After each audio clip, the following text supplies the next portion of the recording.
اس کے بعد وکیل حکومت پنجاب کے وکیل نے کہا کہ اسپیشل برانچ لاہور کا ایک ہیڈ کانسٹیبل بھی گواہ ہے۔ آپ یہ اندازہ کریں کہ 9 مئی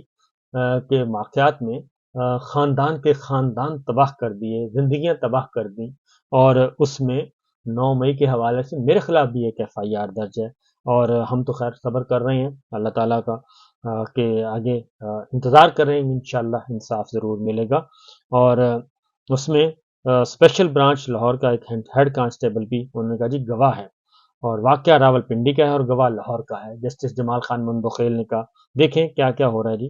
کہ پنجاب حکومت کے وکیل نے کہا کہ اسپیشل برانچ لاہور کا ایک ہیڈ کانسٹیبل گواہ ہے، انہوں نے کہا جی واقعہ راول پنڈی کا ہے اور گواہ جو ہے آپ کا لاہور کا ہے، کیا حکومت کے خلاف ٹائر جلانا بہت بڑا جرم ہے؟ جسٹس جمال خان مندوخیل نے کہا حکومت اور ریاست عوام کے لیے ماں باپ کی اہمیت رکھتے ہیں، اور بچوں کو ماں باپ 2 تھپڑ مار بھی دیں تو بعد میں منا لیتے ہیں، قتل نہیں کرتے۔ اور اس کے بعد انہوں نے کہا کہ جسٹس جمال خان مندوخیل نے یہ بات کی، اور حسن اظہر رضوی صاحب نے کہا کہ پولیس گواہی کے علاوہ کوئی ثبوت ہی موجود نہیں ہے،